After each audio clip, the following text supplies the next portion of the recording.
Hey yo, it's your boy Monster Man Rocco. It's your boy Swagger Rock. This is Snack the Ripper. And you have to go to don't know.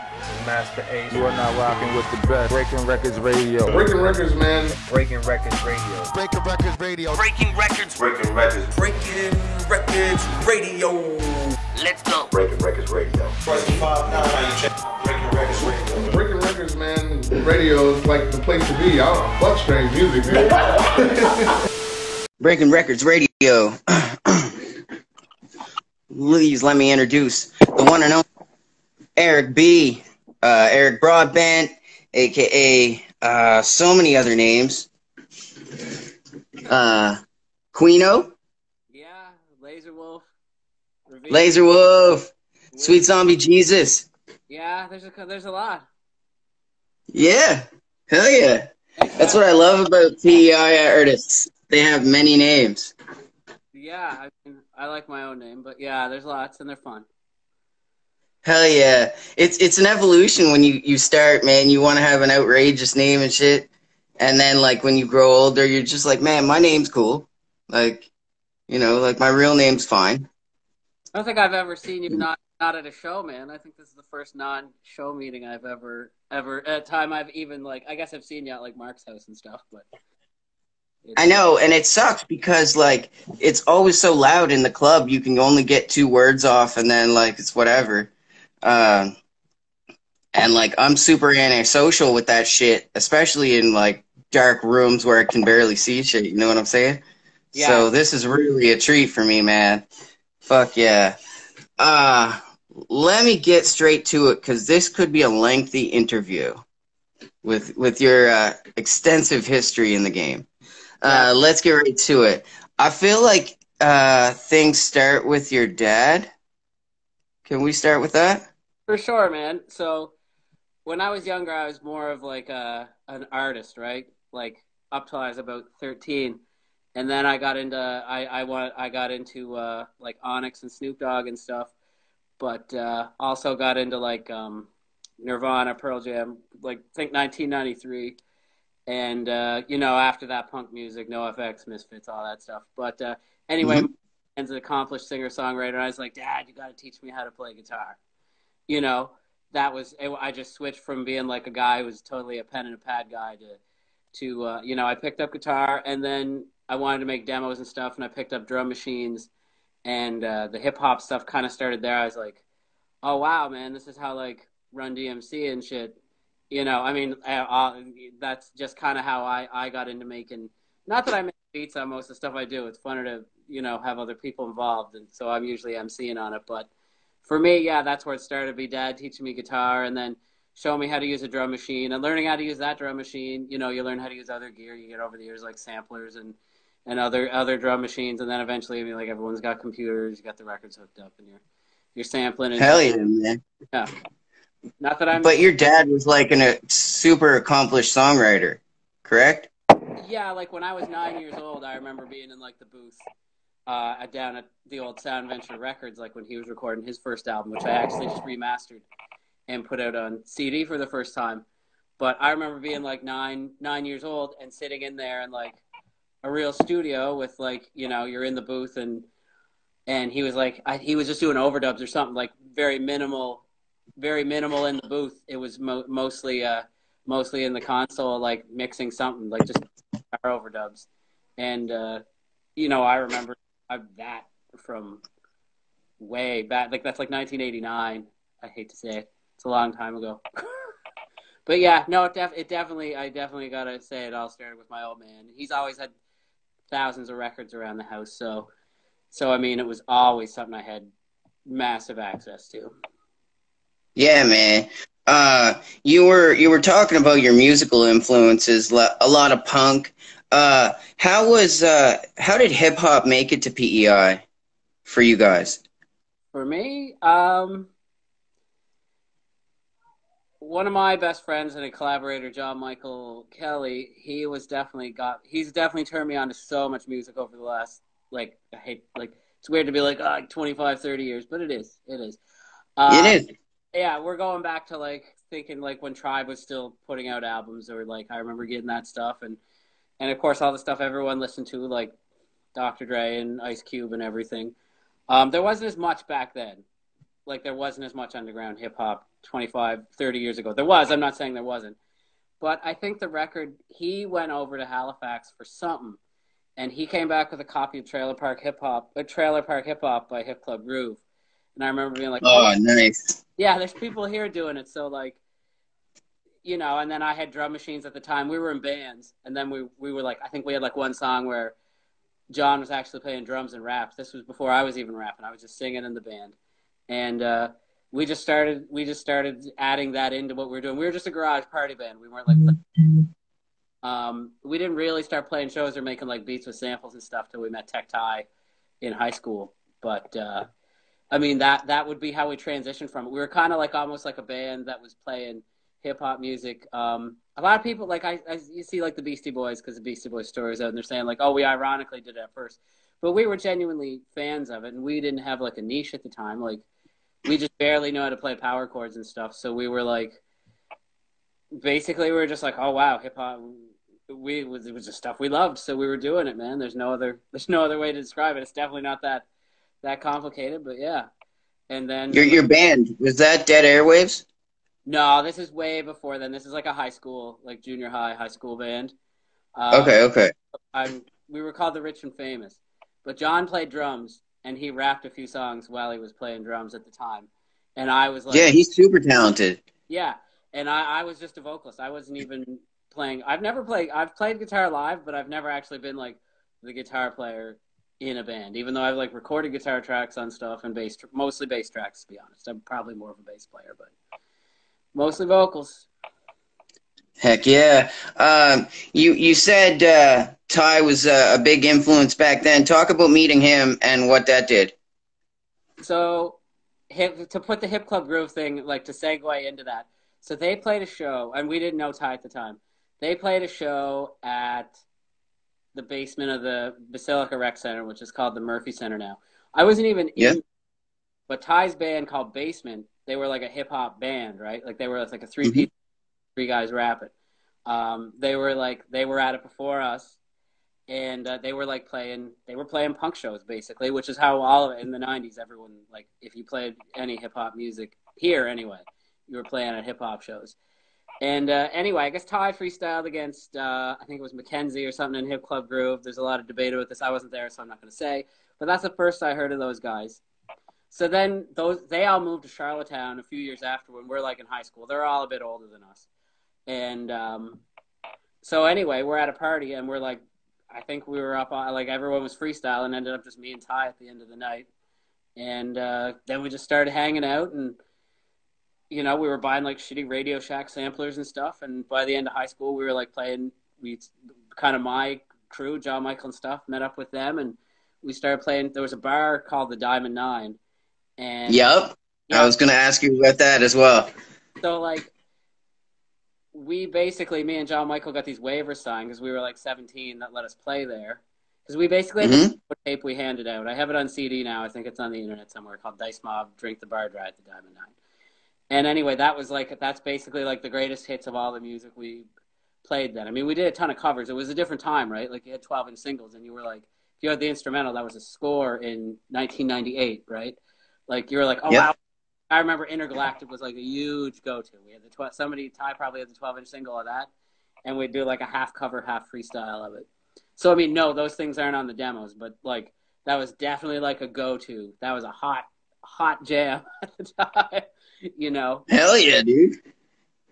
Just whatever. Absolutely. Hot Sex on a Platter by Tribe Called Quest, like, whatever 12-inch singles we had that were like songs that we liked, we'd do the verses we know, but we'd also just freestyle over the beat, right? We had our own songs. We had 15 songs that we made at Ty's house with like a 4 or 8 second, I think it was a 4-second sampler, to be honest. And we played our beats on a tape deck. Like, our beats were like arranged on the sampler and then made on a tape deck, pause loop style. And our demos were recorded like pause loop style, like playing the beat and rapping over it and doing it like basically live off the floor. Takes of it. We just had this demo. We must have handed out 200 copies of it, but like, it wasn't anything we like sold. It was just like this tape that, like, you know, when you're in grade 11, you're like, tape. And then that summer we went into a studio and recorded a single for a compilation with the rhythm section from Supercar. And that was like the first CD that I know anyone here put out with hip hop on it. And like, I remember, I think they gave us 20 copies of it and we couldn't I have one here still. I don't know if anyone else has it. I put the song we have, it's like on all the Bandcamp and everything.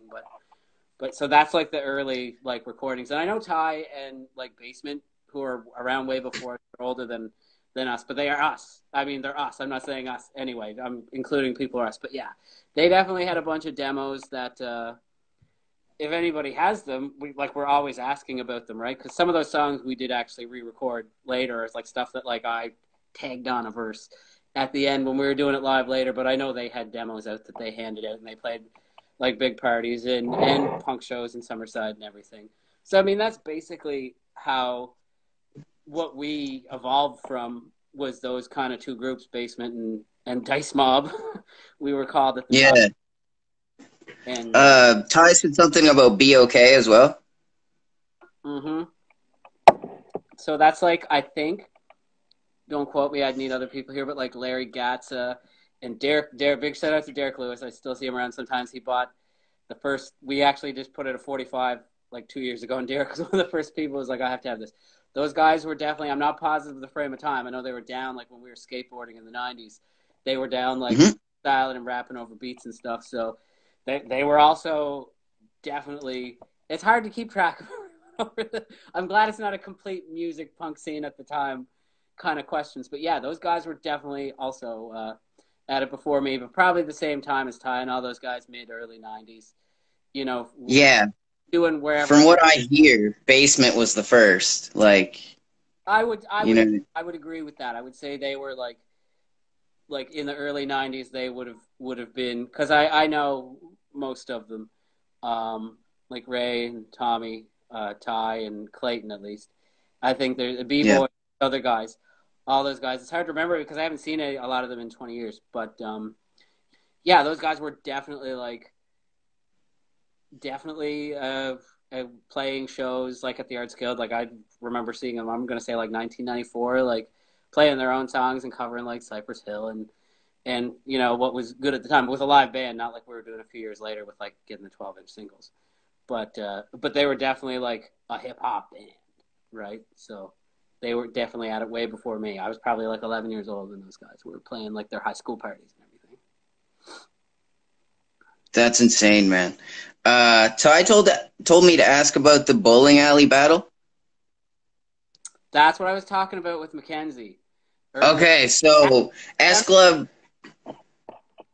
or Hip Club, my bad.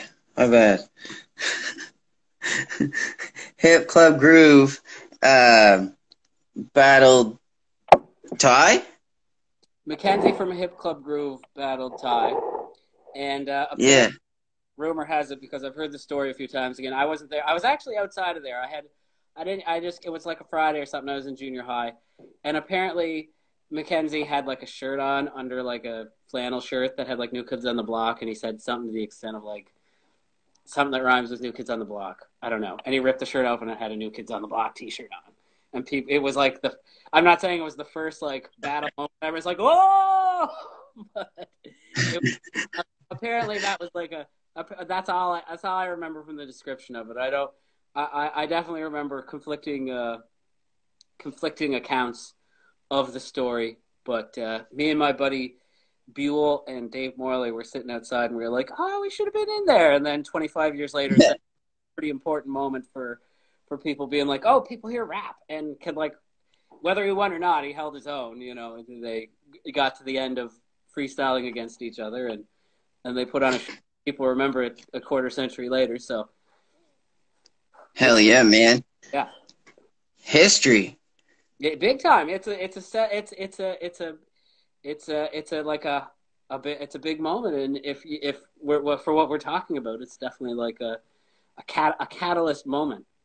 And that's why we need you here, man, because like the PEI history doesn't really get far past the mainland, you know what I mean? So like it's good for you to just like let people know. Yeah, I mean there's because really we weren't really talking about much or having people over here to play shows till we already like were putting out real records, but we had tons of demos and tons of shows that were probably a lot more wild than the shows we were putting on in our late 20s.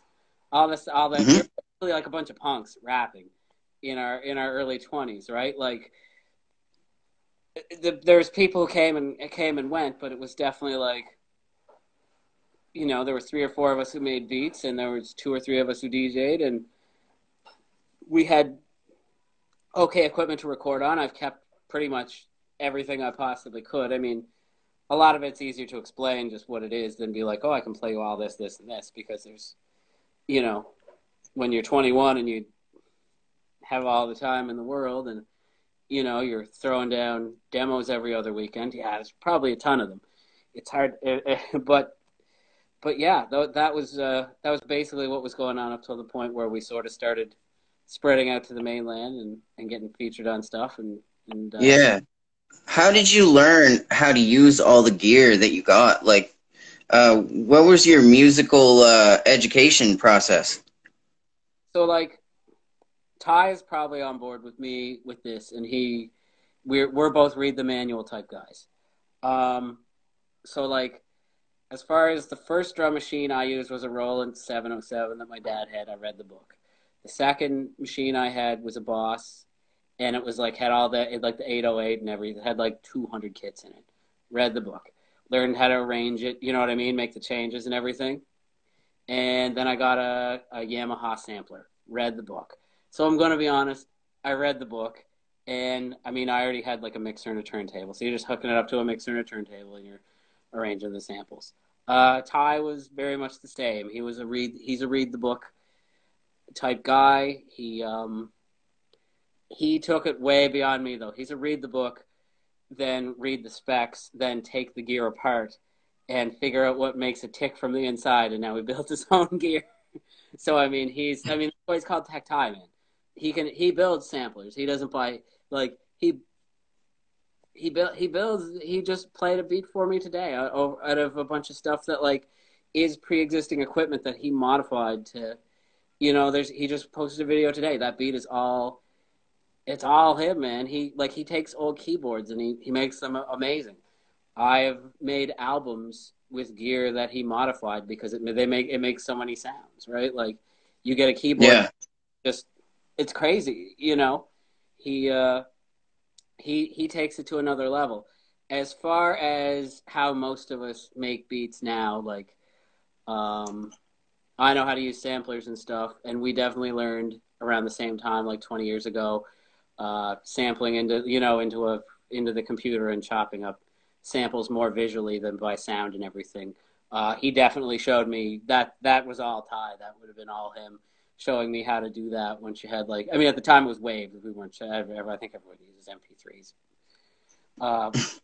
A lot now. I mean, but or FLAC or whatever high, you know. Lot, but at the time, yeah, we were definitely like sampling stuff and, you know, taking the waves and chopping them up, and he definitely showed me that at the time.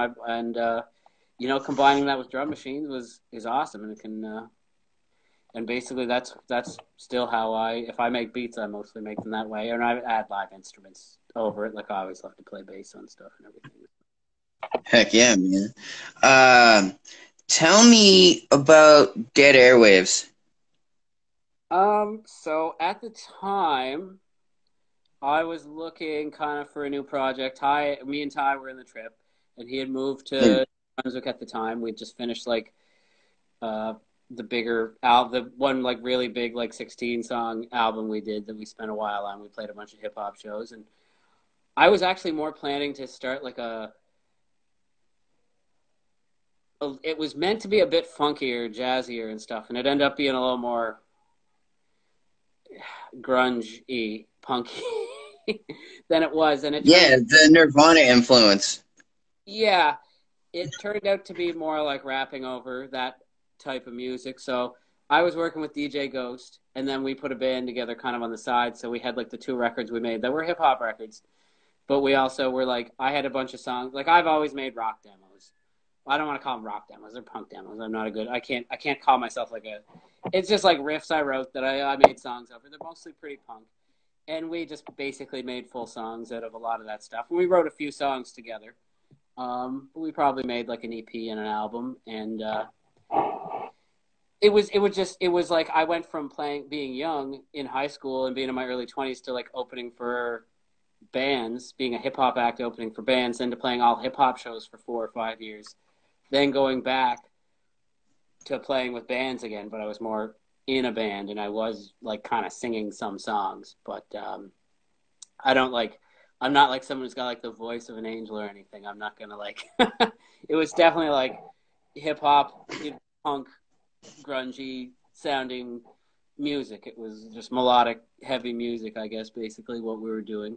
I mean, I enjoyed it. It was a lot of fun, but again, it's just another band where we were together for 2 or 3 years. We played lots of fun shows and played with lots of cool bands for sure. It's the first time I played with DJ Moves was actually with Dead Airways. I played with him since, but that was so I played with DJ Moves.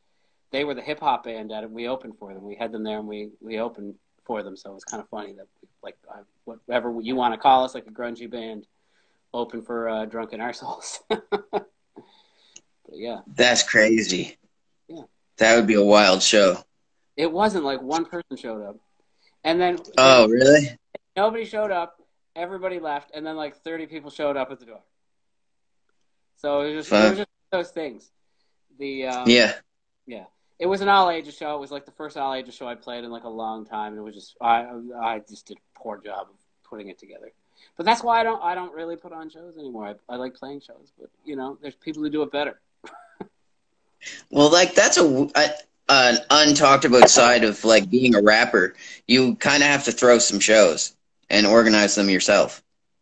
Every once in a while, yeah. If you want to do something different, you can't do the same thing over and over, even every month. I tell people that all the time. So you try to do something different, and sometimes it happens for you, and sometimes it doesn't. And that was where I was like, I just kind of, it would have been a better bar show. I just in 2007 or 8, I should have done something different. And that was. But you know what? It was right after that were ECMAs, and we like had an awesome time. So that was kind of blank. That bad experience was kind of blanked out right away. We went across and played Fredericton or something like a week after. So it wasn't so bad, and we had like got the ECMA all access passes. I remember we played at like 8 o'clock and then skipped ahead of a line and saw Classified and Winter Sleep at a showcase at a bar. Fuck yeah. The next week. That was my next question. The awards. Yeah. Yeah. How did that make you feel being nominated for that? ECMAs? Yeah. So long ago, but it was definitely awesome because it was like I always have a few people working on the records I work on, and it's nice for us all to see it like come up with that. And we like every time I was up for it, I think we're up against like Classified and stuff, so we knew we had no chance of winning, but it was more a case of like, well, we know what we had to do to get here, and I know do you know what I mean? It's weird how you're like you have to look at it like positively if you're like in any genre you're in. If you're up against like a Classified or a Lenny Gallant for an award, you're like, well, I worked hard and I got there, and I know the shows I needed to play and how much how much you had to grind, like how social media was even around then, so like what you even then I have a concept of like how I definitely don't push anything that hard anymore or grind. I mean, you can't grind for shows right now anyway. I mean, I only play once or twice a month, and even I've had 2 or 3 shows booted due to this. So if I have 2 or 3, anyone is like really grinding, it's like, damn, I'm out 10 or 12 shows now. But that stuff was awesome, and they they treat you really well, even when you're not up for anything. Like I played ECMAs last year, me and Mark, and it's awesome. It's great. It's like all the I don't know. It's weird. It's a community. Yeah, and I mean, like, I was playing at some random time, and like me and a bunch of people I work with, like, we played one of the showcases at the Delta. It was like 3 PM, and like I was bailing work, and a bunch of people were like, we're gonna bail from work too, and go, Friday, and it was cool. Like a situation probably normally a bunch of them wouldn't probably go to a bar at like 11 or midnight to see me play, but at 3 in the afternoon on a Friday, let's end the week early. It was cool. It was, again, different is, it fails sometimes, but like a situation like that, it's not something I normally do, and that was a great day. Absolutely. I lost some records that day, so if Mark's watching, you know, I understand that wasn't. He's definitely watching right now. Yeah. Okay, so I'm going to name a bunch of people, and you tell me what they mean to you, okay? Yeah, go. Alley Cat. Alley Cat is an awesome dude. He's the main guy I'm collaborating with right now, and I don't think there'd be very much music performed or made on PEI if he was not grinding as hard as he does. And stand-up dude, awesome dude, brother, love him. Keep going. Facts. Okay, DJ Ghost. Another guy, he's my daughter's godfather. He's awesome guy. Has a completely... he's like a bit younger enough than me that he kind of exposed me to a whole bunch of other music. And I was the best man at his wedding. He's my daughter's godfather. Great dude. And, yeah, he also played guitar on Dead Airwaves. So our paths crossed at the right time when we had kind of the same visions of what we wanted to do. And we were really ambitious at the time. And that was probably a frame of time where we were both late 20s, early 30s and overworked ourselves a little bit and probably burn out a little bit. But yeah, no, great guy. Again, love him. Okay. Element is another guy, like a brother to me, man. Love him. Not only is he makes dope beats, we have like super, I wouldn't say he turned me on to anything new, more so than we have very similar taste in music. Working on records with him was massively easy because we both literally had the same vision of what we wanted to do. The thing about Element is he is like a mega talented artist. And it turns out, I don't think he thought he could do it, but now he's doing it, making full comic books on his own. And I think he always thought he was a writer, but he's doing 100% all his words, art, colors, letters, pictures. Repeating myself, but mega talented dude. He's like a triple threat. He can probably act. I'm guessing he can probably act. He's like an art. He makes music. He makes art. Like he's like he's what you yeah. I'm sure he can act. Anyway, he's like a mega talented guy. Love him like a brother, man, for sure. Absolutely. The last one, Rob Banks. Rob Banks. He goes back further than any of those guys with me. So we were playing a show in another band I was in called Numenon that was only together for a little while. But I think we put out the first hip-hop CD in the year. Well, the first, like, EP. Not a single. Anyway, so Dan and Ty were working on stuff at that time, starting up what was eventually going to be Criminal Records. And Dan was, like, 7 something. And it was weird. So we opened for Classified, and we had a live band. And there was Time to Kill. He played like a 45-minute set. We played one, but we had the place for 3 or 4 hours, and there was still like 200 people there. So it was cool. Classified was playing the drums, and he had a mic up, and I was playing the bass. And I think Ty actually got up and started scratching on the tables. I forget. And I think Tommy Bigger was there too. Maybe he was. Anyway, it involved the 4 of us. And anyway, it was cool. We were like freestyling with him and all playing instruments. And that's when I met Dan. Because I remember Ty being like, "This is Dan." So anyway, Dan is like, me and Dan are like, he's like my side project guy, man. And all those CDs, like, I remastered a bunch of stuff. Dan still makes CDs for me. He lives in Toronto now, so I don't see him as much. But also an awesome dude. Love him like a brother. And we played so many shows with Practical Academics. So other than Ty, they're like definitely the people when we were grinding like hardcore. And even when Ty moved to New Brunswick and I was playing with Dead Airwaves, Dan and Bill were still playing shows with us. So like, yeah, me and Dan have a solid half decade of like, you know, where probably me bugging him. Sorry, Dan, for bugging you to print CDs so much when we were like grinding that hard. You know? That's a common theme with Rob. It really A lot is. of bugging him for stuff. Bugging him for stuff. But yeah, no, Yeah. and that was, you know what? Ty made the first time we were like up for ECMAs and stuff. So were Dan and Bill. And the first time we were up for PEI Music Awards, so were Dan and Bill. So he had a very similar journey to me, even though he's younger. And now he's making movies. He's still making music too and stuff on the side. But he became a very talented man behind the camera. So like that's definitely a theme with all these people here, right, man? Like Rob, talented man behind the camera. Mark's the guy doing very similar things to those guys, making all the shit happen right now. And Ty, Bill does it all. Ty basically like builds robots, dude. Yeah. He's a mad scientist. Yeah, he's not like, yeah, that's the best way to put it, man. He's called Tech Ty for a reason. Yeah. But he's like also so much more. Like he's like the OG godfather of this whole shit. You know what I mean? Like he really is, because no one would be. I mean, I would probably be like a singer songwriter guy now, if not for that. And I don't know how good I'd be at that. You'd be a Grammy Award winner right now if it wasn't for Tech Ty. I don't think so. I think I'd be another guy doing Goo Goo Doll covers and Three Doors Down covers. I don't know.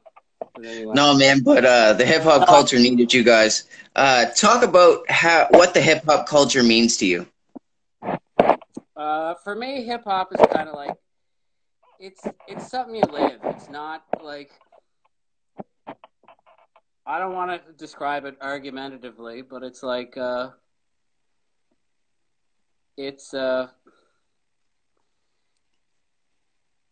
man, it's just the freedom to express yourself in the ways that are hip hop. I mean, a lot of people choose to do it through rapping now, but like back when I started, breakdancing and graffiti, I mean, they're still a thing, but I wish they were more of a thing. Yeah. It's a way to express yourself, and it's a way to live, you know? You're not bound by the conventions of external fashion and music and voices telling you what's cool. Hip hop is like, once you love hip hop, no one can tell you what's cool. And that's why it's such a controversial thing. Anyone I know who is unique and legit has their own opinion on stuff, and there's not, and maybe that's why the old heads are always, you know, kind of questioning new stuff. I probably have at times. I don't mean, like, it's like, I look at it two ways, right? Like, sometimes you're like, oh, it's stuff young people like I don't really get. But then other times you're like, well, when 20 years ago, 25, fuck, Jesus Christ, I'm old, man. But you're like, people hated what I liked back then. Yeah. And I don't hate everything that's new. Definitely don't want to say that. And I don't think anyone who says that actually means it like that. They're usually some specific thing that triggered them. But again, that's being hip hop, man. That's not letting anyone tell you, you know, the whole thing, like back in the day, everyone had skinny jeans or baggy jeans, and now what everyone wears is not baggy jeans. Yeah. Hip hop is, if you came to that on your own and you're like, that's what's cool to me, that's hip hop, man. You gotta remember, like, 30 years ago, there was bands coming out, and like, you look what Tribe and the Native Tongues crew were wearing. They definitely were not wearing fucking cross-colored jeans when they first came out, and like, you know, they weren't dressed like gangster rap, which was also popular at the time by any means. So I mean, it's art, man. No matter what way you spin it, and that's how I always look at it. It's being able to express yourself, and it's doing what you feel. Hell yeah. And it's living. Absolutely. Living it also has to be there. Yeah. We live this culture for real. And I notice in PEI, like, that's very well honored. Like, you guys really respect the roots. and the forefathers of it, like purely. When you're around old guys like me and Mark and stuff, like it shows, yeah, we listen to a lot of old music. I like some new stuff too. But yeah, I know what you mean. Yeah. Well, I want to ask you about the future later, but right now, tell me about BMC, Busted My Connection. So, yeah, that's pretty simple. So, once Basement and the Dice Mob had kind of all come together, and after a couple years, I mean, I think me and John Michael would have been cool with being called Basement, but instead, we made a song called BMC, and then we just kind of started calling ourselves that, and it was Busted My Connection. The very first show me, Ty, Ray, and John played was DJ Carl Walsh. There's people, like I said, you can't remember everybody, but Carl did kind of press play on the tapes for us for a while, maybe throwing scratches. Mm-hmm. The first show we played, even before the bars, was out in Summerside at a place called Generation XX, or maybe XXX. Mm-hmm. And I think we broke like 2 or 3 mics there. And that kind of idea stayed with us. I think they kept they were like, fuck you guys, you're not getting shit. Everybody, Yeah, they kept your deposit. Except you, fuck. No gas money, you, fuck you.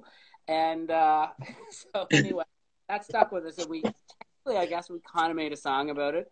That over the years, people who kind of came in and out of it, like, threw verses on it.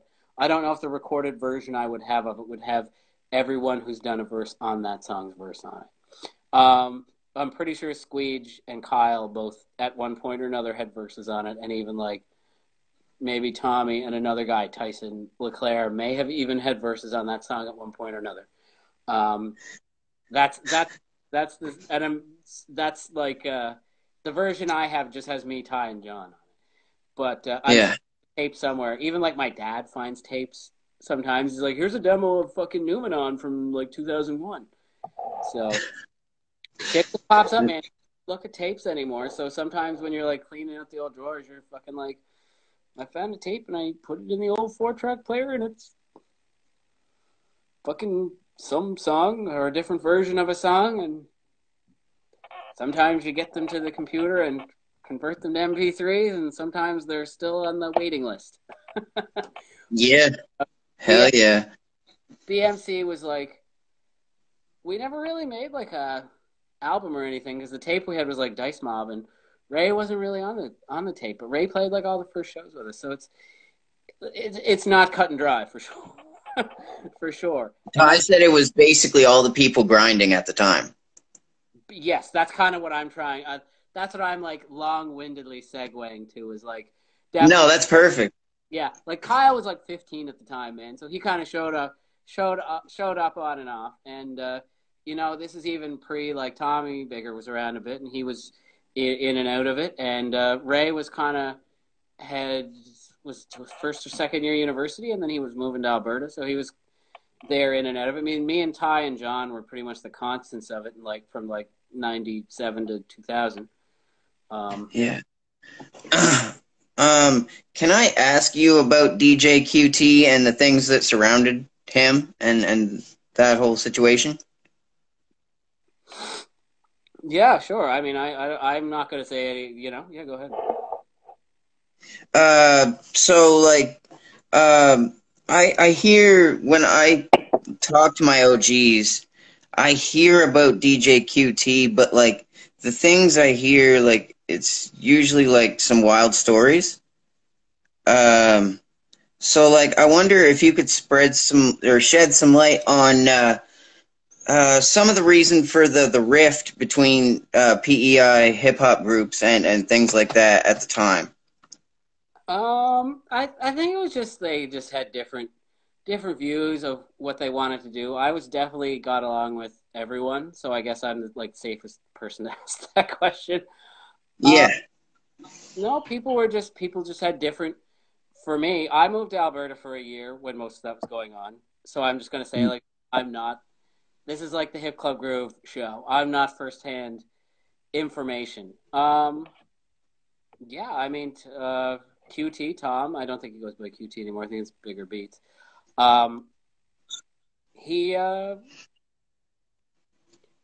he came along and started making music with us for a while. Then he moved back to Summerside, and I moved to Alberta. And then when I came back, I started the trip. But I guess like kind of in that frame of time, I don't think there was any like major falling out. Do you know what I mean? I think after the fact, people were kind of like, it's like any, like, you know what I mean? There's like not a lot of this is like when hip hop shows were first going on. And to be honest, I didn't play any of them. I wasn't here. But but I think it was just a case of like some people were putting on some hip hop shows and some people were putting on others. And people just had wanted to go different directions with the music they were making. And I made music with everyone, man. So I have nothing bad to say about anybody. I had a fabulous time at the end of high school in my early 20s with all those people. But, only speaking a little bit firsthand, when I came back, those guys did seem to have a little bit of animosity towards each other. Do you know what I mean? But yes. I was never in the same room with everyone at the same time. So I can't say like, oh, these guys really had a disagreement over this. I know I know everyone didn't like want to do the same thing. And that's probably the best way I can describe that. I don't think anyone had anything malicious going on. I'm sure like some insults were hurled and shit. With that said, I don't think everybody, you know what I mean? I don't think it was definitely not all lovey-dovey by any means. But it wasn't actual beef. Like, there was no physical anything. Like, it's not like that. People were definitely, like, probably dicks to each other at times, but I never did. But people would say, oh, yeah, well, blah, blah, blah, message me on whatever was... Fuck this. We're talking like probably MSN message. ICQ? Yeah, shit like that. Some they were said on this and like, or blah blah blah, like said I suck or whatever. But I don't think it went beyond that. Nobody was like there was no fracas or anything. It was just people. It was just people drifting apart, and some of those guys are younger than me, right there. And some of them are older than me. But everyone was in their early 20s at the time, going different directions, and it's not like it was a huge music scene. So chances are, when there's like 8 guys doing something somewhere, especially if someone's coming through town, you know what I mean? Like, I don't know at the time, like J. Brew or Spesh K or Classified. I don't think it was like that's about as big as acts that would come through. I guess the opening slots were like coveted on something like that, right? So I guess there was some animosity towards exposure at the time. But I don't think anyone really had records out, I'm going to say. Like, I had a couple of the Numenon CDs out. This would be even pre the first Trip album. Squeege had an album out. I'm sure he's going to watch this and be like, oh, motherfucker, you forgot me, fucker. No, I didn't. Shout out to 2020 Vision, man. Yeah, the MC Squeege. Well, this was the MC Squeege album. It was out. But anyway. Okay, so he called it MC Squeege? Yeah, the one with the blocks on the cover. Fuck, I wish I had it. Oh, shit. Rollins has it, for fuck's sake. And I do wish I had a copy of it, but no one ever gave me one. It's funny because I think I played like his CD launch with it. And I think, to be honest, I think that was when those guys were starting to kind of like drift apart, because I think he I don't even know if he had the beats for it, but he had the CD for sure. But anyway, yeah, there was, 2000 to 2002, definitely like a lot of people put out the first kind of hip hop records. Whatever. Yeah. Dan's showing it there. It's called Whatever. Thank you, man. I'm pretty sure Dan is Day One Media Pros, but anyway. Yes. He pressed the album. No, he knows better. Shout out to Rob Banks. Yeah, and please hit him up for all your media needs. Yeah, he just, like I said, I just remastered a bunch of old stuff and have it out, sell them for $5, and he's still pressing them. The relationship absolutely to this day. Fuck yeah. Um, Tell me about Adjust the Facts. Um, so when so MD so after Dead Airwaves and the Eric Broadbent and DJ Ghost stuff, kind of we were definitely all like me and Mike were both like had respectively, you know, married our wives we had at the time, and we're both having our first kids and sort of slowing down making music. And it was a good thing that I didn't have to. I wasn't really doing much because Rob, like Element and MDP, not to be confused with you, MDB. I was shot in both. Right. I'm sure someone Modern day poet. In both of my feet. And yeah, exactly. The Okay. So he had just put out an album, and I kind of met those guys, and we played some shows together. And this is when I was first working with Mark, and we made the music for that first Alley Cat record. And I made a few songs with Element too. And we were just basically like, okay, we're called Adjust the Facts, and we made the song Adjust the Facts, which is on their album. Yep. And we made that song a while ago. And anyway, so me and Rob kind of at that point took a step back from things. I didn't really play live shows for like 5 years after that. I played a few shows with them. I don't think we ever, like, we kind of called ourselves Adjust the Facts. But anyway, they eventually kind of morphed into Mark and Dave and Matt, or Mark, Yep. Alley Cat Atomic and MDP. Yep. And, but at the time, that was just me and Rob. I was kind of like, Rob, you should make comics, motherfucker. I didn't realize you could fucking draw so good. We definitely, me and Rob both were kind of had like a 4 or 5 year hiatus. After that, there was no hard feelings or anything. They were just kind of, and Dave played tons of shows, and then he eventually met Atomic, and I guess they kept the Adjust the Facts thing going. But that was definitely, it's weird to be like, that's been around for like almost 10 years, man, that name. But again, 2 of the core people in it, you know, so it's not like it's not like it was. But it was basically 2 DJs and 2 rappers at first, and now it's 2 rappers and 1 DJ. But one time I asked Dave how many members were in Adjust the Facts, and he asked me how many members were in Wu-Tang. So I was like, okay, I get it. Like, it's historic. You know, there's a lot of people.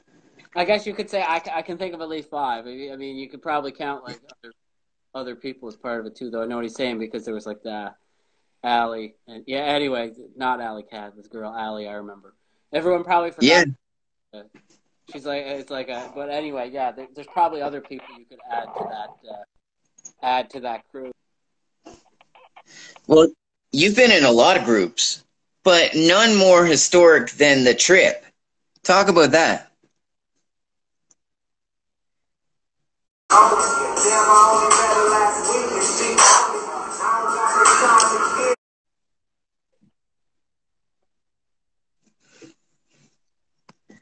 Hello? So like The Trip is You hear me? I actually took, so I mean, I knew Ty before that. We were making music. And Yeah. It's funny, The Trip, and Ty mentioned this to me, it was supposed to be a one-off thing me and him did together when we were starting, when the Criminal Record stuff starting off. Well, not starting off. I had to do with all that stuff starting. I was elsewhere in the country. But anyway, right before I left, this was like the first time we were making like non-analog music, I guess. And I went over, and I had about a month to throw down all these tracks, and he put an album together. And it was supposed to be like a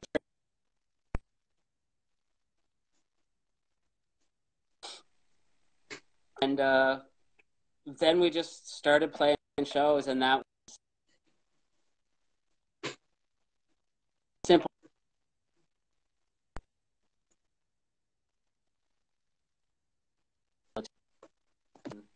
Other records. So it's weird that a one-off project, But I think at the time, after we made that record, we wanted to give what we were doing a bunch of other names. Mm-hmm. But anyway, that name just stuck. Me and Ty have always kind of had similar, for music we make together, we've always kind of had the similar, like, we've kind of had a similar views on what we want to do. So the conclusions we came to, like making that first record, we came to the same ideas kind of came about for the second one. And for the first solo record I did, that kind of was like, we put a lot of effort into. So the stuff we were working on in those 4 or 5 years, we very much had the same mind frame going into it. Like, we want to make, at the time, I guess we were probably, even what we were doing then, I guess, was kind of old schooly sounding. We were trying to make like a, I don't know, I guess we made like one album that was like really rushed, and then we made like this big album we spent all this time on. And then Ty moved away, and we kind of did stuff on and off over the internet. We put out some EPs and stuff. And then we did like a show where he came back when he was like, right before he moved to Montreal, he came here, and we did like one last trip show in 2012, and we played all the old stuff. And then we recorded some new stuff while he was here, and we put out the Breaks Over EP. And then, we've just kind of chipped away at I guess, some singles since then. We put out one this year. I guess I should say that. We were up for a PEI Music Award this year with Mark, with DJ Alex, for a Trip Talk. And we're actually going to have that on vinyl soon. There should be a 45 of it soon. They said it's pressed. So I wish I had it in my hand to wave it around, because Mark would probably kick me in the nuts. He'd be like, dude, you're supposed to give me that. Yo, don't show that. Like, Mark's the first guy to get that, and I mean, Ty, it's got to be mailed to Ty. But Mark, that's got to be in his mailbox ASAP. But the Trip is just like Ty's like a brother to me, man. He's a good friend. We have very similar musical views, and even though we don't live in the same place anymore, it's very easy for us to send songs back and forth and fill in the blanks. And, the only hard part of it is mixing it and, mastering it. Other than that, the making of the music is always very easy. We both are two people who could probably write like 100 different verses to the same song each, but usually that's probably why we work well together. Ty it's weird because you can't say Ty makes one type of beat. He definitely has his classic MPC gear where he makes his kind of timeless sounding hip hop beats that the world seems to 360 to all the time. But he's also, as the kids would say, he's on some future fire at times too. Like the song he dropped there yesterday is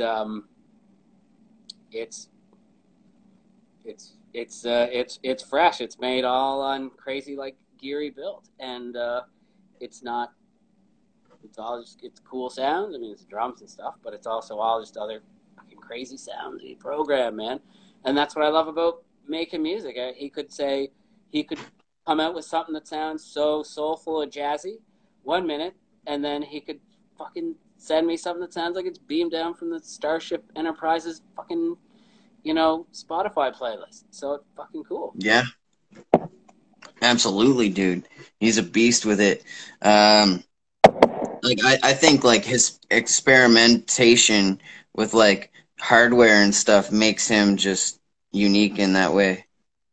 Yeah, it separates him from just being a regular beat maker. If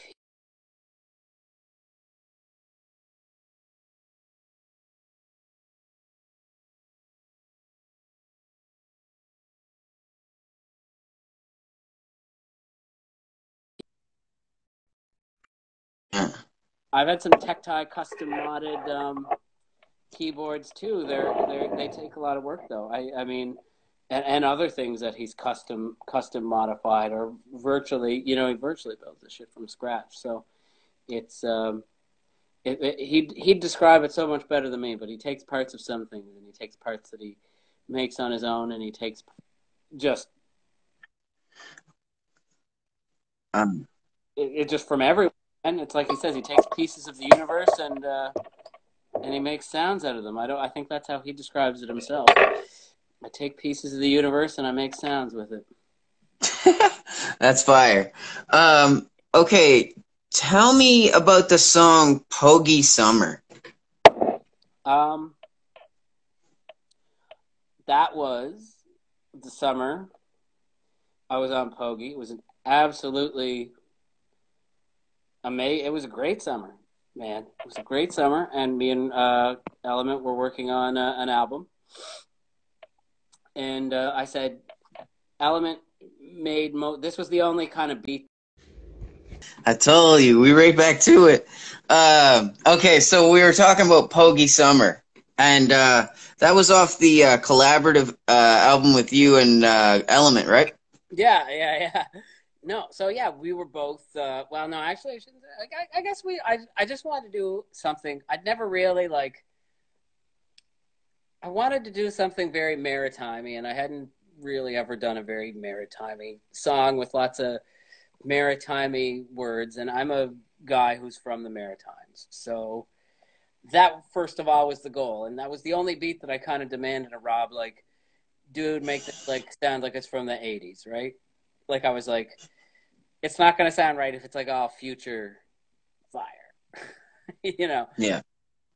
And I mean, that was the main thing I wanted to do with it. I just wanted to do, and I mean, that's hip hop, man. It's just saying I've got to do something that's what I am.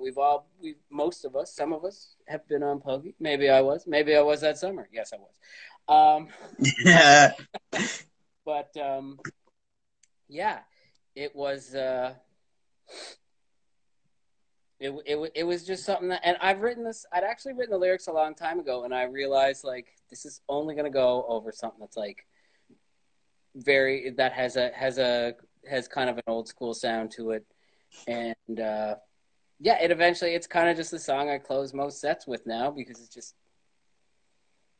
it just became that way. People, for whatever reason, I'd do shows, and then people would be like, that'd be the song they remembered from it, and eventually it was like, it has to be the song that ends it. I remember. Yeah, man, it goes hard live.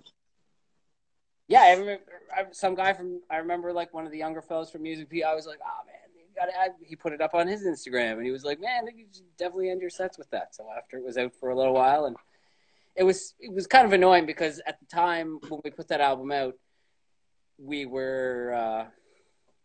picked a different single off it. So I was up for Male Artist and Urban Recording at the Music PI Awards, and in retrospect, I would have rathered Pogie Summer being, not that the other song wasn't good, but I just would have rathered Pogie Summer being the song that was. What was the other song? It was one we've never even played live. It was called it's weird because I know every other song on the record. Oh my god. Late Fees. Late Fees. It's the only 5-minute song on that album. Everything else is 3.5 minutes. And okay, so that brings me to my next topic, actually. Can we talk about lyrics a bit? Because you have a really awesome way of writing, so it's not direct, but people really get your point. You know what I mean? And it's almost in riddles. So in Late Fees, you said, if you learn life's not fair, your parents raised you well. but I think I always told me life's not fair, so I think they raised me well. that's layman's terms.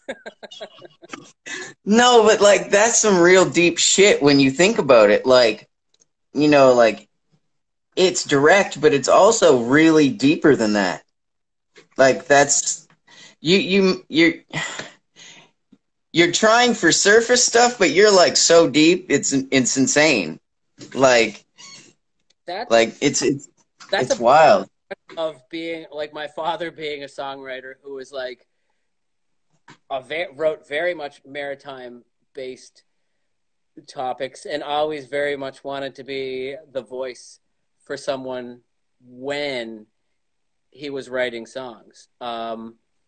So I'm probably influenced on that way. I mean, not everyone who makes music, you know, especially when you're a teenager and taking home demo tapes, has parents who are like people who do fucking songwriter workshops and stuff, right? So I definitely had the benefit of that constructive criticism. So I mean, I guess that's kind of where I would have been going with something like that, and those things probably would have been on my mind. Yeah. Like in the song Potent, you said, "We're all too selfish, living in a world where no one else is." Like, that's super deep, dude. Like, especially in the time we're in right now. And that song's like 15 years old. Yeah. Yeah. That's how crazy it is. Like, that, it hit me when I listened to it just the other day, like, how current that actually is. I mean, that's good, because, I mean, that's something I've always tried to do with music, especially when you're not, like, a mega exposed artist. You're like, I hope I'm making something that's not too dated. So that's always on my mind when I'm making music. I don't want to make anything too dated. I'm probably never going to make a song where I like super, I mean, I probably have, but I wouldn't I wouldn't kind of be redundant about it, making an album, like going over stuff that I know, name dropping operating systems that won't be used in 10 years or something. Windows 95, Yeah. the only system I'll ever need, you know. Yeah. Exactly. Fucking, some PEI producers are still using Acid 4. No shade, I love it. I use Acid 4 too. I know. It's beautiful. I've recorded mad shit into Acid. But like the dated shit is ill still. I mean, we use Cool Edit Pro over here, so like. Oh wow! That's some like 2001 shit. Yeah. Yeah, exactly. We're still using that shit. Like, fucking. If we really want to update, we go with Adobe Edition, but like, you know, it's real old shit basically. I want to get into some funnier shit because, you know, there's always some funny shit to get to.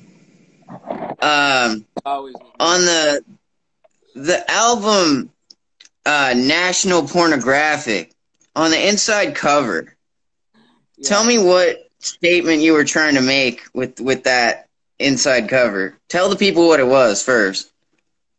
I don't think you'll find this picture anywhere online. I'm not, you know, if Dan still has it, I'm sure he'll share it now. It's a picture of me, buck ass naked in a bed covered in cotton balls, and it's literally meant to be funny. Yes, it's hilarious. It's absolutely meant to be funny, and it's well, I mean, when you're making hip hop music, and again, you make do with what you have. Hip hop is always about that, and I guess I was just thinking from the perspective, there's not gonna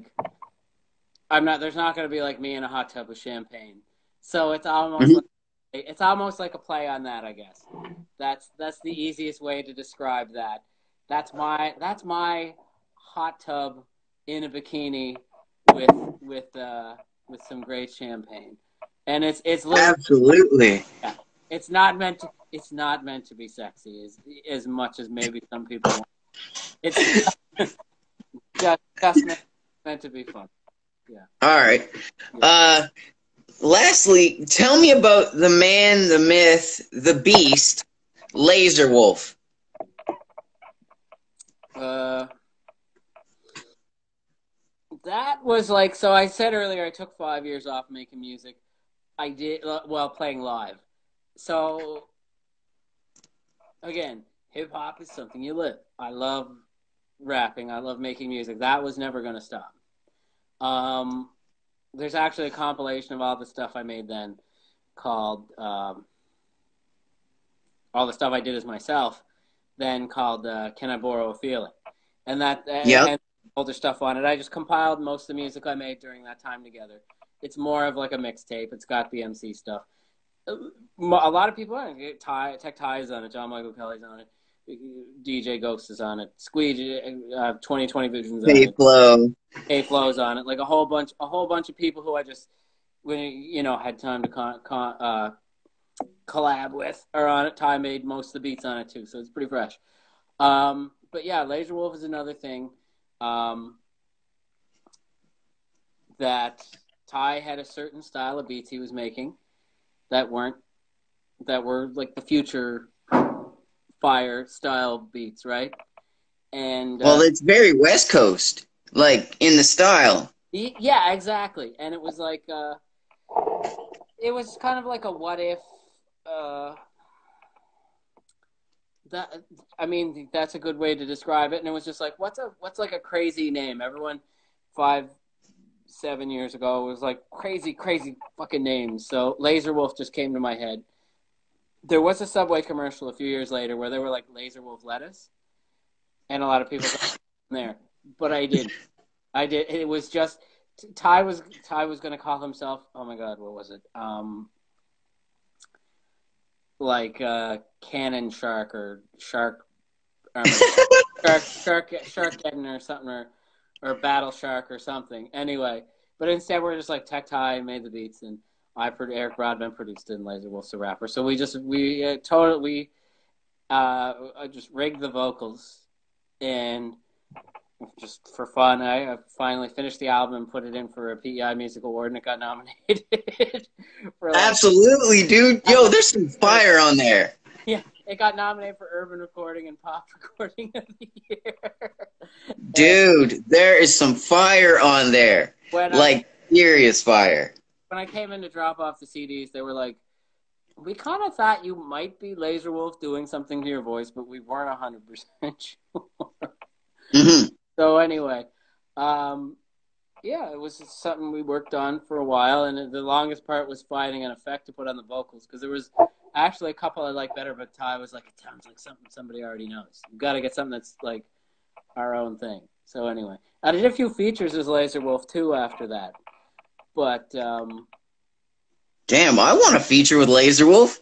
He's like one of my top 3 wolves. All right, man, send it along, and I'll definitely hook you up. I still have the preset. Please, bro. One of those songs sounded extremely Tupac reminiscent. Was it Magnetized? Yes, that shit goes hard, dude.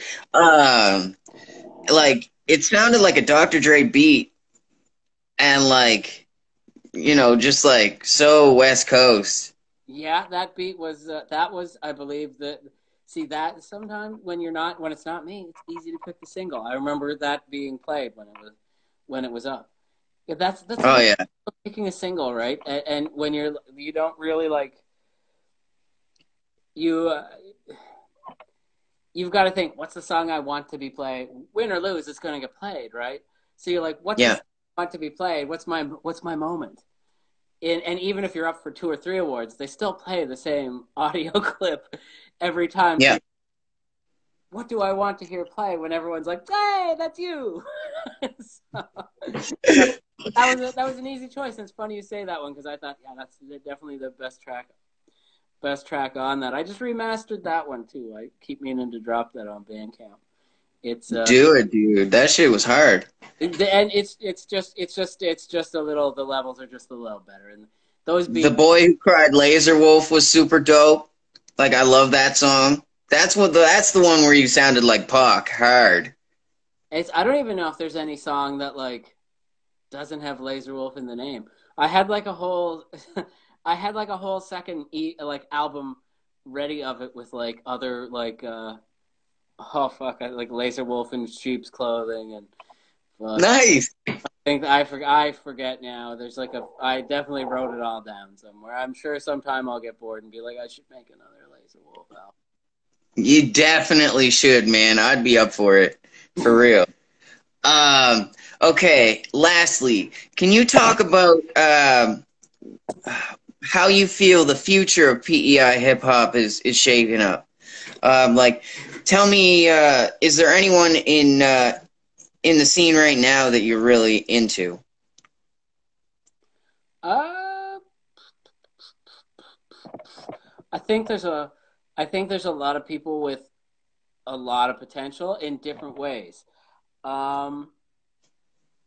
So I think, first of all, because I know that I've seen them at like different spots. Again, they're people who aren't probably all on the same page with each other.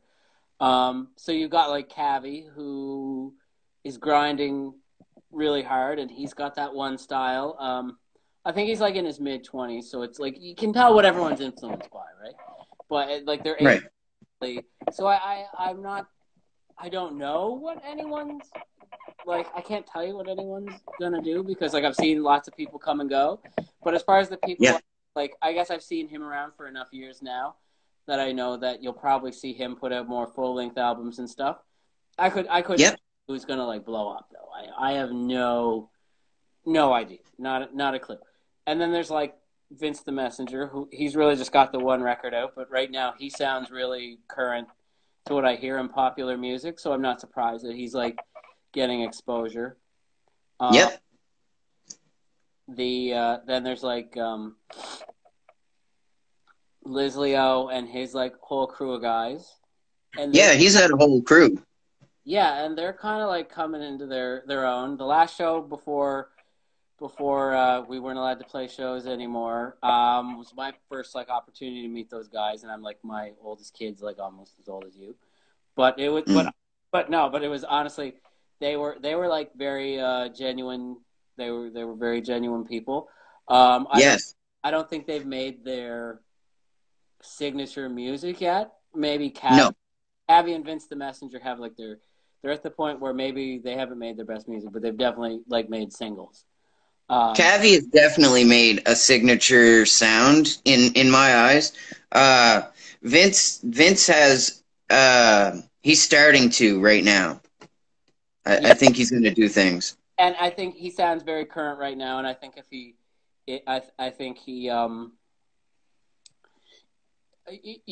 I think those younger guys, because I think Vince and Cavi are older than the other guys I'm talking about, like Liz Leo and them. Yeah. I don't think they've hit their stride yet, but they're clearly like. I like that they're making their own beats, but they're all like in their really early 20s. I mean, like I think some of them Right. 19, 20, 21ish. I feel like was Yeah. range, but yeah, I feel like there's that crew of guys is everyone who was making hip hop on PEI 20 years ago.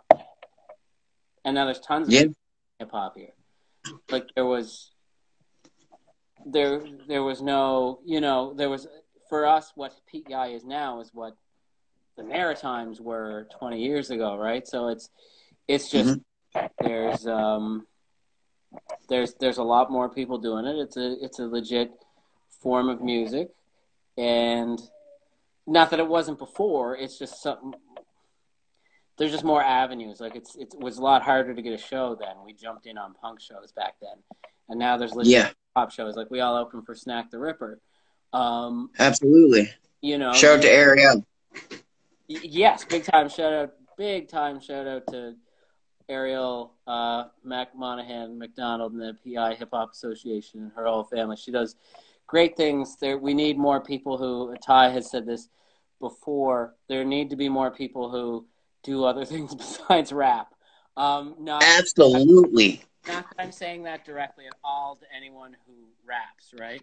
I'm just saying back when we first started, there was people who because it's harder to be part of the media now, I guess. There was more work for magazines like The Buzz and shit like that. And it was easier for them to be a part of the scene, but maybe not have to do something they were necessarily wasn't their top skill, right? Like there was people who wrote stuff about it and just showed up at all the shows and were just part of the scene. And, I'm definitely not going to say if people want to rap, they want to rap. There's just not as many people making beats, and there's not as many people breakdancing or making graffiti or Definitely breakdance and graffiti is lacking in the Maritimes. yeah, I mean, Halifax always kind of had that going on where there would be people at the front kind of part of Yep. the show, where a punk show had a mosh pit. You know, a legit hip-hop show has people getting down at the front, right? B-boy and then B-girl and B-personing. Yes. If no one's ever Absolutely. said that, I said it here. Yo, I can definitely see that being a term in the future. For sure. Yeah. So Be person. Funnily, I legitimately, I'm a people pleaser, and I definitely, don't like to be corrected. So I'm just saying, be personing in case anyone's offended by that. But yeah, be boy and be girl. Yeah. And there's, we put on hip hop in the park there, whatever. You were there 2 or 3 years ago. And Yeah, it happened 5 times. No, I know, but I mean, legitimately, how hard it is to get people to. But I had like a budget, right? Like I was willing to pay people. I was like, fucking pay you to come and dance here, and I couldn't even pay people. One guy was like, "It's cool, man. Just hook me up with some smoke, bro, and I'll come down." But there was, a lot of deals are done over some weed. Yeah, in the Maritimes. It was very hard to get people to dance at that. I was lucky that William Sloth Monster Gallant showed up and did the graffiti that he did and spent the time that he did. And huge shout out to that because he's a great graffiti artist and graphic designer in general. Talented dude. Yes. But yeah, that's what I hope. I hope for the future that everyone doesn't think they have to be. I mean, if they want to be it. But I hope that there's like some ambitious people who want to be like writers and stuff because the most power for any scene is being able to articulate itself, and whenever there is writers and stuff involved in it. It always it's always an easier a way to get to the next level because if you've got people who write and have ideas, people who write generally have tons of ideas. You don't have to be a performer to be part of anything, right? Like you can be a writer. And which is also like, oh wow, you probably have some fresh ideas to make a video, at least the concept, maybe even direct the video, produce. Yeah. I just don't want people to think that the only things to do are either make beats or rap.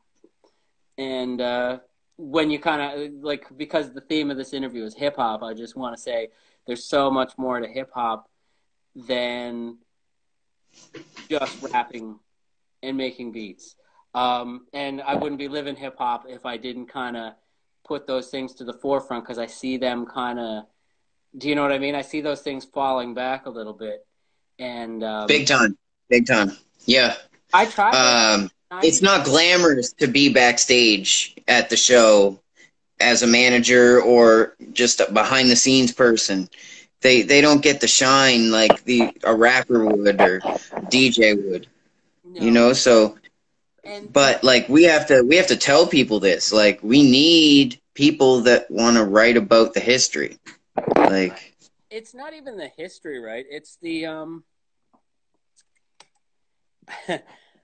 getting dark here. I just think that there's lots it is a culture, and when you get it to this point in your life, just because like 25 years ago when I first got into it, we tried to do I made some horrible graffiti, but I still tried it because I just fucking absolutely do love everything about hip hop, man. It's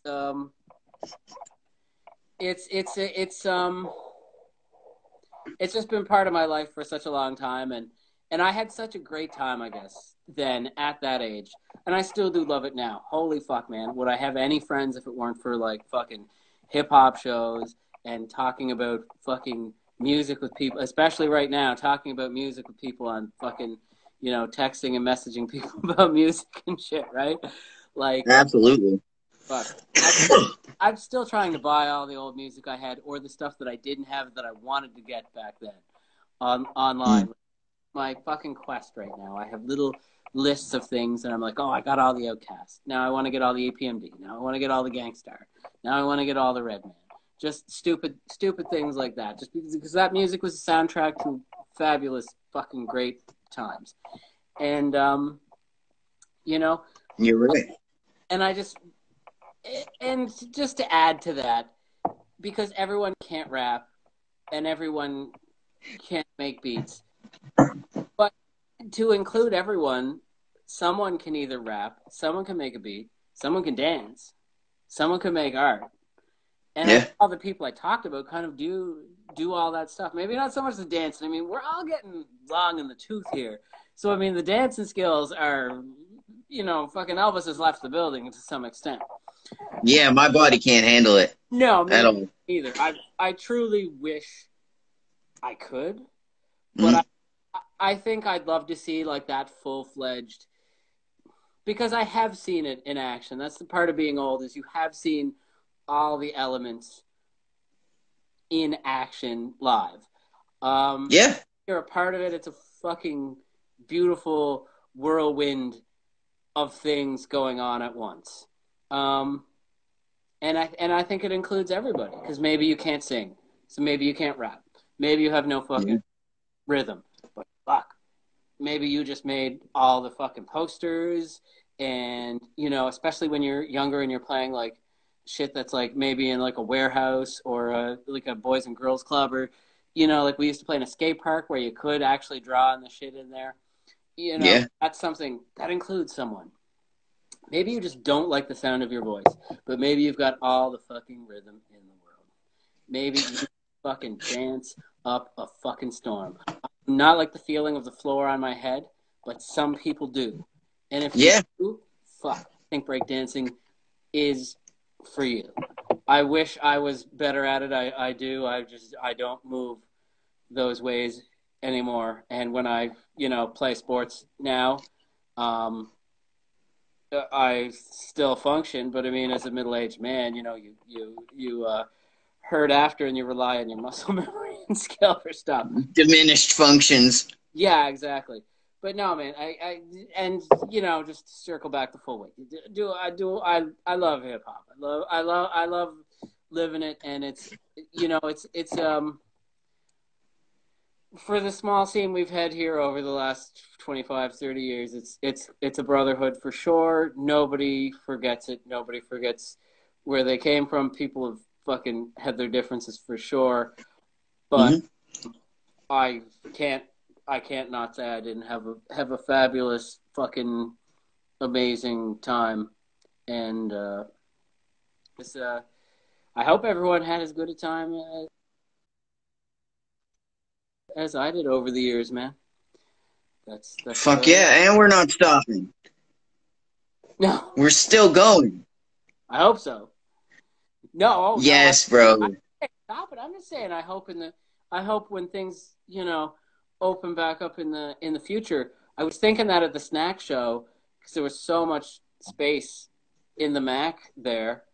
It kind of crossed my mind, especially because there's a lot of cool Halifax dudes came over, like Moves and some of those guys other than Snack were all awesome dudes, and they make me think of shows back in the day when I see people like that, because you don't see them very often, like guys like Matt Noakes or people like that who have true, man.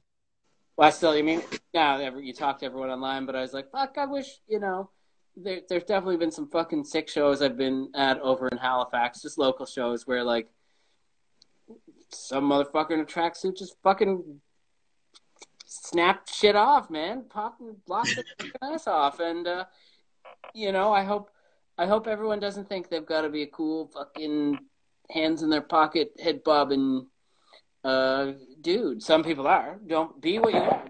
Be what you're gonna be. But yeah. Be what you're gonna be. You could never change that. Thanks. I man. I try to practice what I preach. You really do, and that's what I like the most about you, man. You're real as real can get in your music and everything else, man.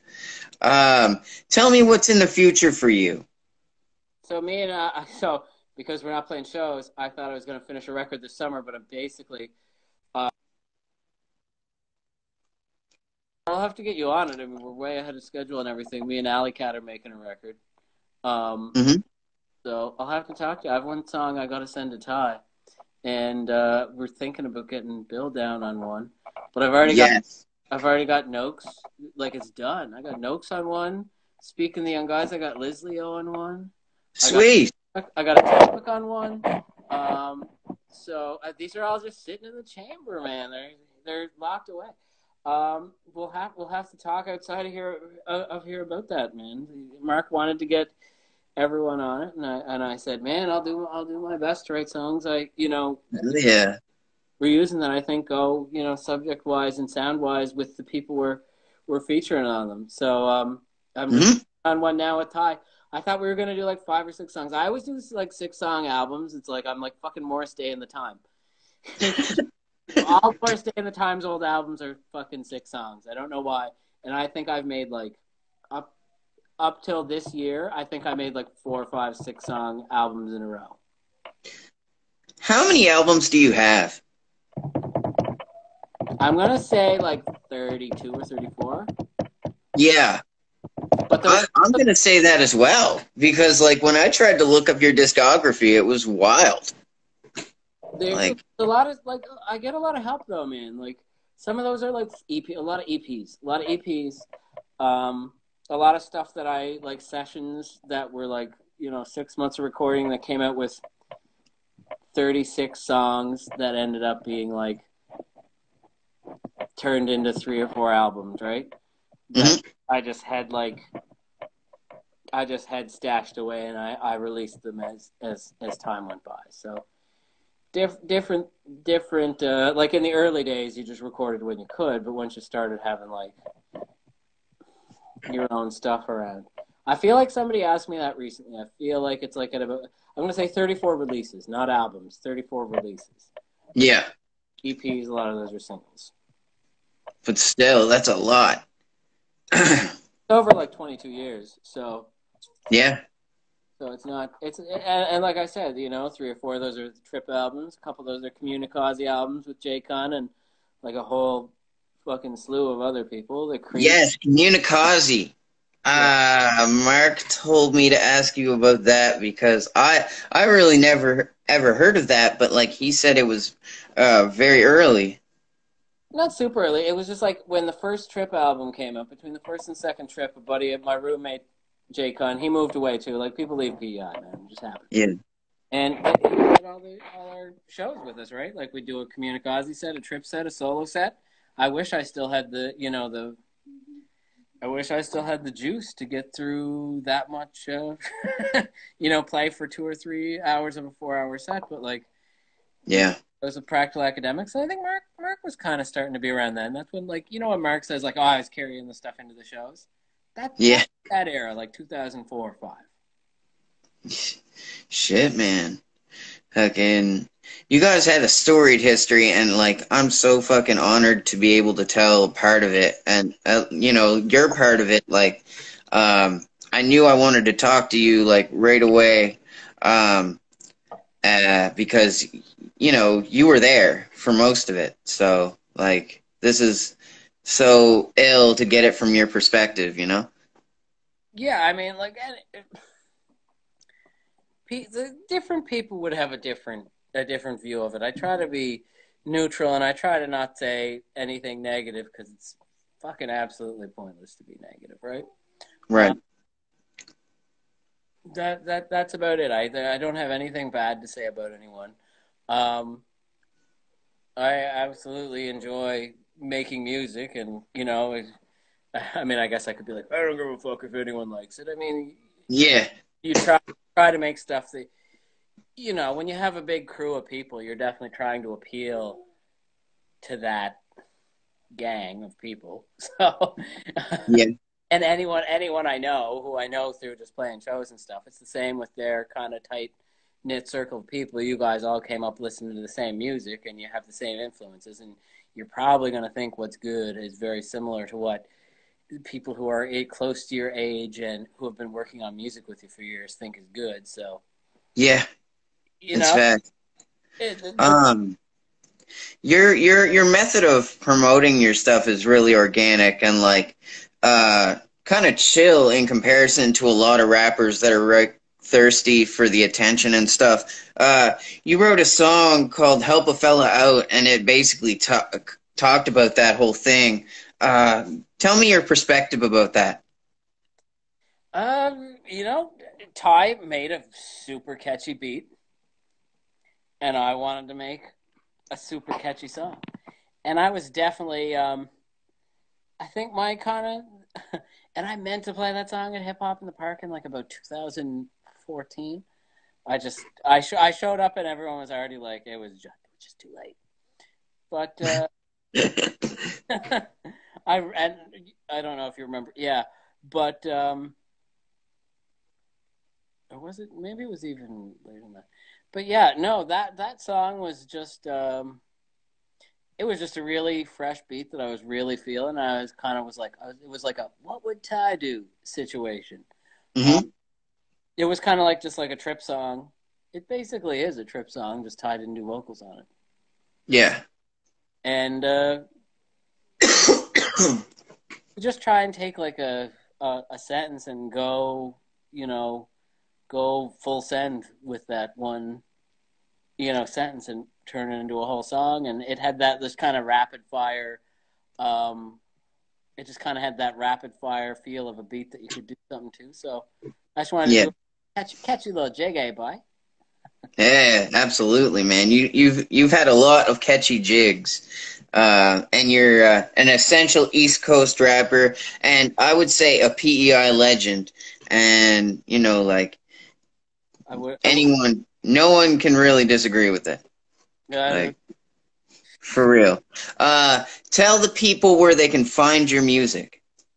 Yeah, I mean, I'm on Spotify and iTunes, but the best place, and because I just kind of, it's the for me is ericbroadbent.bandcamp.com. There's no crazy URL to it, but that's where I've been remastering most of my stuff lately, just trying to beef it up. And anything there is pay what you want type deal. And I guess, what is it, next Friday?